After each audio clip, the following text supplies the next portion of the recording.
Hey guys, welcome back to my channel. இன்னைக்கு நான் உங்களுக்கு வீட்ல அவன் மைக்ரோவேவ் இது ரெண்டையுமே யூஸ் பண்ணாம பிரெட் டோஸ்டரை வச்சு எப்படி கேக் செய்யறதுன்னு சொல்லி தர போறேன். ஸோ வீடியோக்குள்ள போறதுக்கு முன்னாடி மறக்காம என் சேனலை சப்ஸ்கிரைப் பண்ணுங்க, பக்கத்துல இருக்க பெல் ஐக்கானையும் ப்ரெஸ் பண்ணுங்க. அப்பதான் என்னோட அப்டேட்ஸ் எல்லாமே உங்களுக்கு வந்து கிடைக்கும். இப்போ வீடியோக்குள்ள போலாமா? தேவையான பொருட்கள்: மார்ஜரின் 100 கிராம், சீனி 100 கிராம், கோதுமை மா 100 கிராம், முட்டை 2, vanilla 3 teaspoon, baking powder 1 teaspoon. ஃபர்ஸ்ட்டாக மாவோட பேக்கிங் பவுடரை சேர்த்து மிக்ஸ் பண்ணிவிட்டு ஒரு சைடில் எடுத்து வச்சுக்கலாம். அடுத்து நாம் சீனியை கிரைண்டரில் போட்டு நல்லா அரைச்சி இந்த மாதிரி பவுடர் ஆக்கி எடுத்து வச்சுக்கலாம். இப்போ ஒரு டிஷ்ஷில் மார்ஜரின், அரைத்த சீனி பவுடர் இது ரெண்டையும் போட்டு பீட் பண்ணி எடுத்துக்கணும்.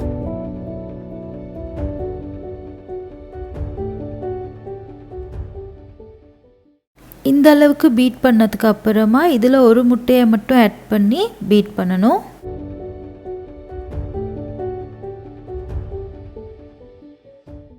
இப்போ அடுத்த முட்டையை போட்டு பீட் பண்ணணும். முட்டையை எப்பயும் இப்படி ஒவ்வொன்றா போட்டு பீட் பண்ணுங்கள், அப்போ தான் அது நல்லா மிக்ஸ் ஆகும். அதோட முட்டையை இதில் நேராக உடைச்சிடாதீங்க, சில வேளை அதில் முட்டை ஓடலாம் விழுறதுக்கான சான்ஸ் இருக்குது. ஸோ முட்டையை வேறொரு டிஷ்ஷில் உடைச்சிட்டு அதுக்கப்புறமா அதை எடுத்து இதில் போடுங்க.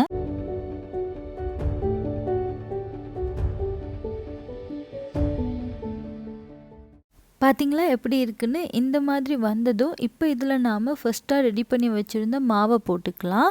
மாவை போட்டதுக்கப்புறமா அதோட வெனிலாவையும் சேர்த்து பீட் பண்ணி எடுத்துக்கணும். மாவு இந்த மாதிரி நல்லா மிக்ஸ் ஆனதுக்கப்புறமா நீங்கள் பீட் பண்ணுறதை ஸ்டாப் பண்ணிடலாம். இப்போ பிரெட் டோஸ்டரை எடுத்து அதில் ஃபுல்லாக நான் பூசுகிற மாதிரி மார்ஜரின் பூசிட்டு அதை ஒரு 30 செகண்ட் ஆன் பண்ணி ஹீட் பண்ணுங்கள். ஆஃப்டர் 30 செகண்ட் அகெயின் ஆஃப் பண்ணிவிட்டு இப்போ அதில் நாம் ரெடி பண்ணி வச்சுருந்த மிக்சரை போடுங்க.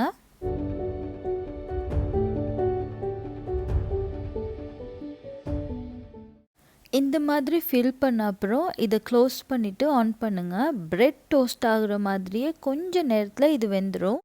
ஒரு 4 மினிட்ஸில் நல்ல கேக் ஸ்மெல் வரும். அப்போ நீங்கள் பிரெட் டோஸ்டரை ஆஃப் பண்ணிவிட்டு கேக்கை வெளியே எடுத்துடலாம்.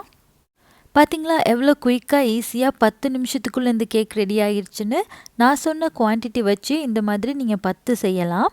உங்களுக்கு கேக் மாதிரி இருக்கணும்னா நான் போட்ட மாதிரி ஃபில்லிங்கை நிறச்சி போடுங்க. அப்படி இல்லை பிஸ்கட் மாதிரி கொஞ்சம் நல்ல கிறிஸ்பியாக இருக்கணும் அப்படின்னா அந்த ஃபில்லிங்கை நீங்கள் குறைச்சி போட்டிங்கன்னா அது நல்ல கிறிஸ்பியாக வரும். இப்போ கேக் ரெடி ஆயிடுச்சு. இந்த ரெசிபியை மறக்காமல் உங்கள் வீட்டில் ட்ரை பண்ணி பாருங்கள். ட்ரை பண்ணி பார்த்துட்டு உங்கள் ஃபீட்பேக்கை கீழே இருக்க கமெண்ட் பாக்ஸில் கமெண்ட் பண்ணுங்கள். இந்த ரெசிபி உங்களுக்கு பிடிச்சிருந்தா மறக்காமல் என் வீடியோவை லைக் பண்ணுங்கள், ஷேர் பண்ணுங்கள், சப்ஸ்கிரைப் பண்ணுங்கள்.